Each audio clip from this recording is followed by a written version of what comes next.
பார்த்தீங்கன்னா என்டிபிஎஸ்னால் என்ன? புதுசாக கேட்குற மாதிரி இருக்கு இல்லையா? போதைப்பொருள். இன்னைக்கு அதை பற்றி நான் உங்ககிட்ட ஷேர் பண்ண போகிறேன். இந்த போதைப்பொருள் ஒழிப்பு தினம் எப்போன்னு யாருக்காவது தெரியுமா? இதெல்லாம் தெரிஞ்சு வச்சுக்கணும், சின்ன சின்ன விஷயம்லாம் தெரிஞ்சு வச்சுக்கணும். இந்த போதைப்பொருள் ஒழிப்பு தினம் எப்போ கொண்டாடப்படுறாங்கன்னா ஜூன் 26 வந்துட்டு அதை செலிப்ரேட் பண்ணுவாங்க.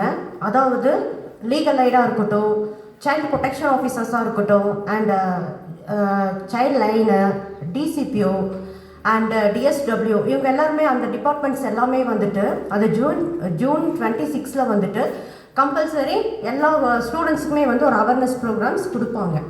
இதுக்கு முன்னாடியே உங்களுக்கு கொடுத்துருப்பாங்க, உங்களுக்கு ஞாபகம்னு நினைக்கிறேன். இதுக்கப்புறம் நீங்கள் அதை ஃபாலோ பண்ணிக்கோங்க.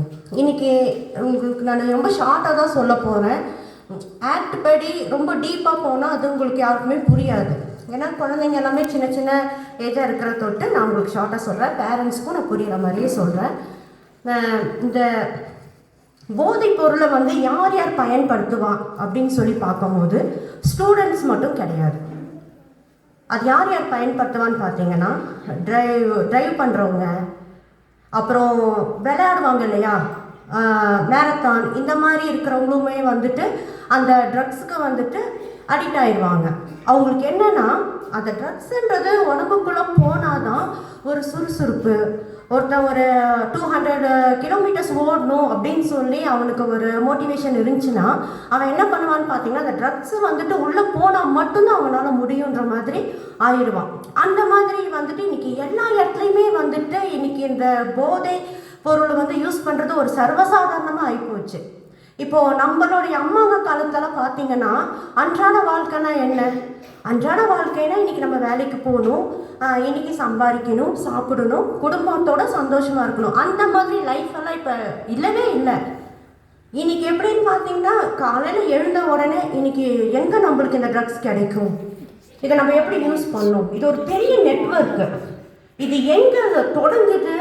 இப்போ ஒரு மரத்தில் பார்த்தீங்கன்னா கொடி எப்படி அது எங்கே ஸ்டார்ட் ஆகுது, அதோட வேர் எங்கே தொடங்குது எங்கே முடியுதுன்னு தெரியாது. இது ஒரு கொடி மாதிரி தான், அப்படியே பரவிக்கிட்டே வருது. இது எங்கே சொல்கிறது எங்கே முடிக்கிறதுனே தெரியாத மாதிரி, பாலைவனம் மாதிரி பெரிய நெட்வொர்க் இது.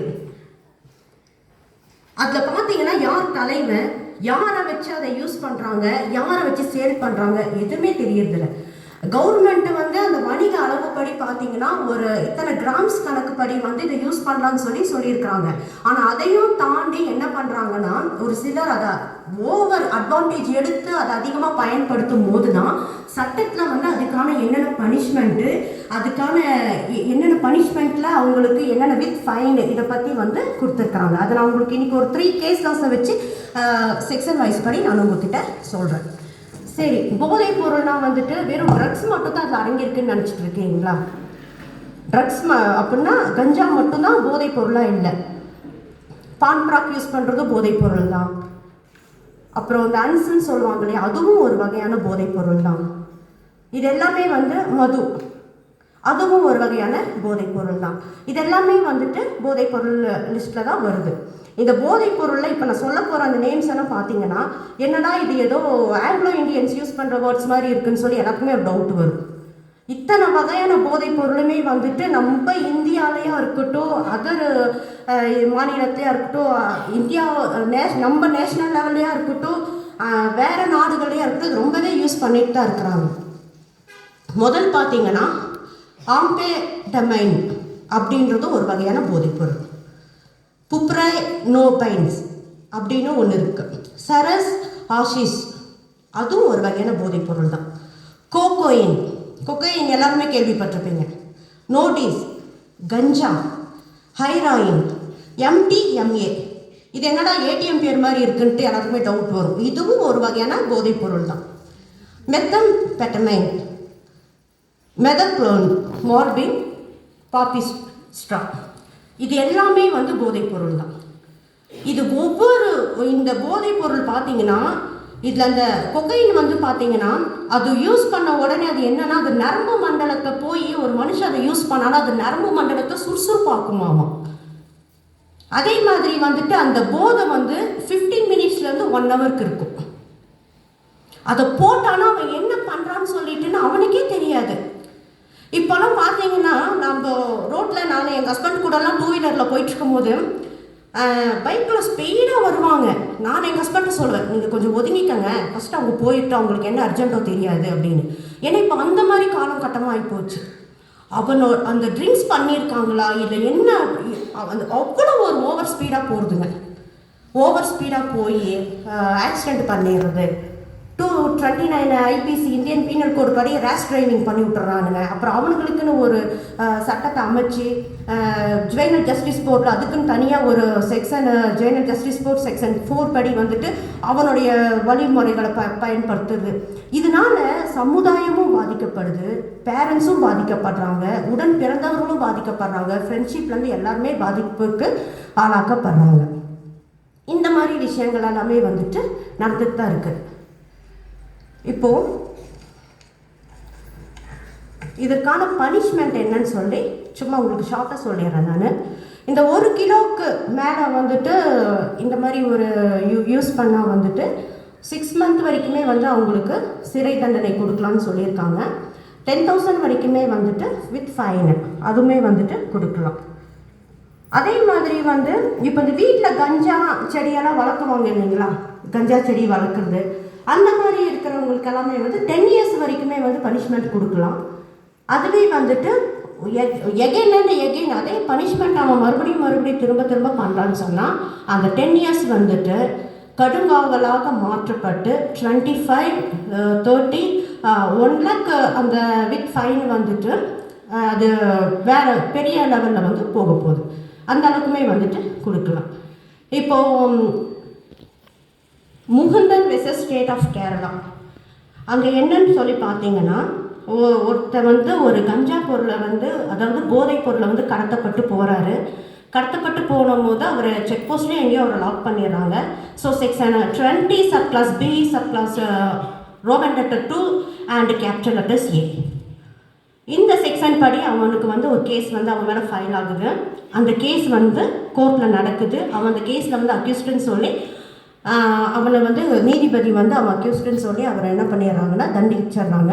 அவனுக்கு பார்த்தீங்கன்னா 10 வருட கால கடுங்காவல் சிறை தண்டனை, 1 லட்சம் வரைக்கும் அவனுக்கு வந்து ஃபைன் போட்டுடுறாங்க.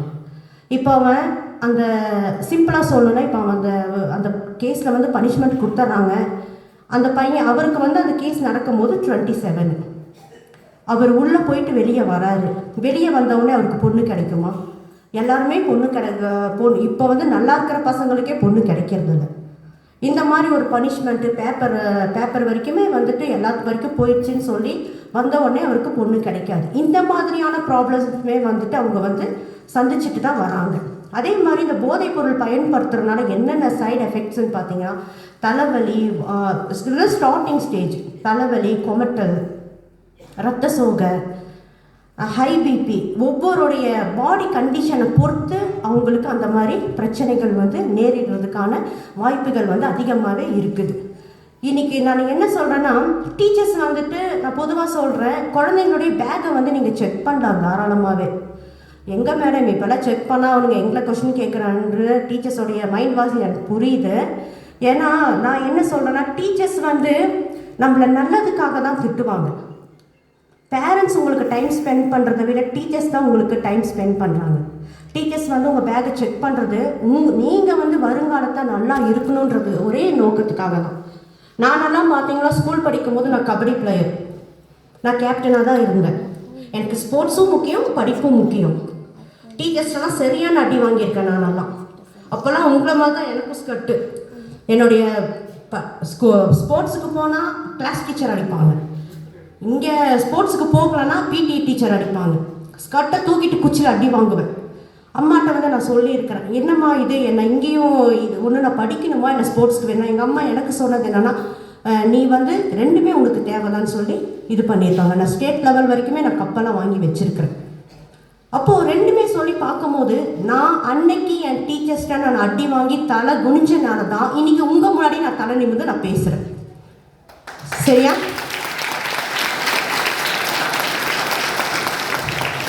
புரியுதுங்களா?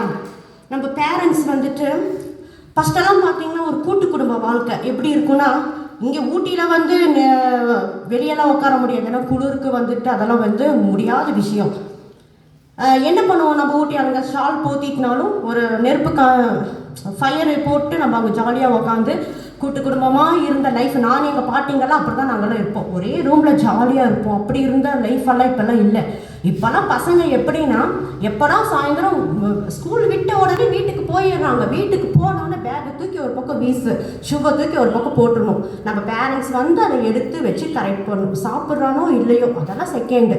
ஒரு ரூம்குள்ளே போன உடனே அவனுக்கு அந்த பவர், அந்த சன்லைட்டும் அவனுக்கு வேண்டாம், அந்த லைட்டோட பவரும் வேண்டாம். இருட்டான ரூமில் வந்து போய் உக்காந்துக்கிட்டு அந்த செல்ஃபோன் தான் அவனுக்கு உலகம்.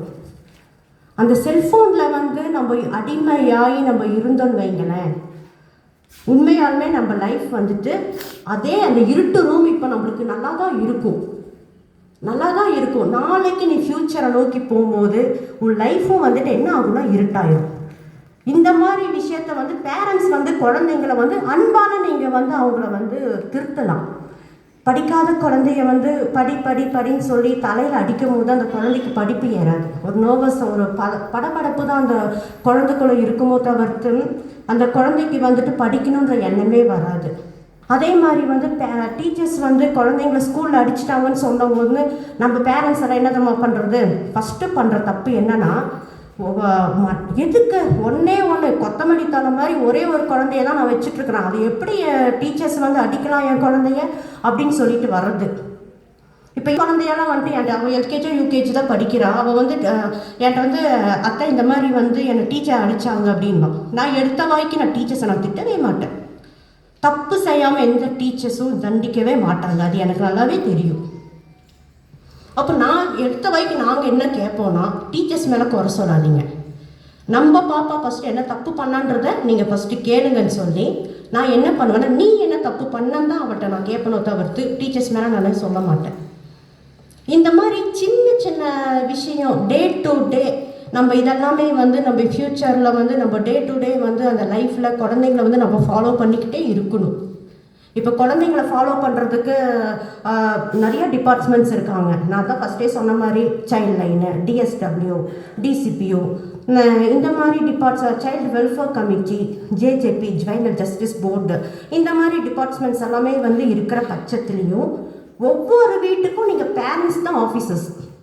நீங்கள் என்றைக்கு ஆஃபீஸராக அந்த வீட்டில் இருக்க போகிறீங்களோ அன்னைக்கு தான் வந்துட்டு அந்த குழந்தைங்க வந்து சரியான வழிமுறையை வந்து நம்மளால் கற்றுக் கொடுக்க முடியும். இந்த போதை பொருள் வந்துட்டு ஒரு மனுஷனை கோழையாகவும் ஆக்குது, தைரியசாலியாகவும் ஆக்குது. இப்போது நான் வந்து ஒரு கேஸு இந்த லீகல் எய்டு வர்றதுக்கு முன்னாடி எனக்கு தெரிஞ்சவங்களுடைய ஒரு கேஸ் தான். ஒரு டிவோர்ஸ் கேஸ்க்காக வந்தாங்க. டிவோர்ஸ் கேஸ் கோர்ட்டில் நடந்துட்டுருக்குது. அப்படி இருக்கும்போது அந்த அந்த லேடி கூட கொஞ்சம் வாய் பேசுவாங்க, படப்படன்னு பேசுவாங்க, கொஞ்சம் போல்டான லேடி தான். ஆனால் பட் அவங்க ஹஸ்பண்ட் பார்த்தீங்கன்னா உண்மையாலுமே வாய் செத்த பூச்சின்னு தான் சொல்லணும். ஒரு புழு பூச்சியை பார்த்தா கூட பயப்படுவார், அந்த மாதிரி ஒரு ஆள். அப்போ அந்த கேஸ் வந்துட்டு கோர்ட்டில் அப்படியே போயிட்டே இருக்குது. அப்போ என்னென்னா ஒரு காம்ப்ரமைஸ் பண்ணி அந்த லேடியை வந்து அவர் கூட அனுப்பி வைக்கிறாங்க. அப்போ அந்த லேடி அவங்க ஹஸ்பண்ட் கூட போய் இருக்கும்போது இவங்கக்குள்ளே ஏதோ ஒரு பிரச்சனைகள், அது ஹஸ்பண்ட் அண்ட் ஒய்ஃப்குள்ள என்ன பிரச்சனைன்றது அவங்களுக்கு மட்டும்தான் தெரியும். அந்த பிரச்சனை மத்தியில் இருக்கும்போது ஒரு நாள் அந்த அண்ணன் என்ன பண்ணுறாருன்னா, ஃபுல்லாக இதே மாதிரி தான் அந்த கஞ்சாவோ ஏதோ அவருக்கு எங்கேருந்து கிடச்சிச்சினாலாம் தெரியாது, அதை யூஸ் பண்ணிவிட்டு ஒரு ட்ரிங்க்ஸும் பண்ணியிருக்காரு, கஞ்சாவும் பண்ணியிருக்காரு, ட்ரிங்க்ஸ் பண்ணியிருக்காரு, டான்ஸு சம்திங் அந்த மாதிரி பொருளையுமே வந்து அவர் யூஸ் பண்ணியிருக்காரு. அது யூஸ் பண்ணும்போது அவருக்கு தனிப்பட்ட தைரியம் அந்த மனுஷனுக்குள்ளே வந்திருக்கு.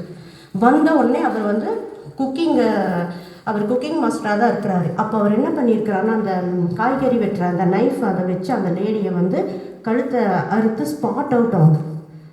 அப்போது அந்த அண்ணனை வந்து ஒரு ஒப்புதல் வாக்குமூலம் வந்துட்டு கொடுக்கும்போது காவல்துறையினர் வந்து போலீஸ் ஸ்டேஷனில் வச்சு வந்து விசாரிக்கிறாங்க.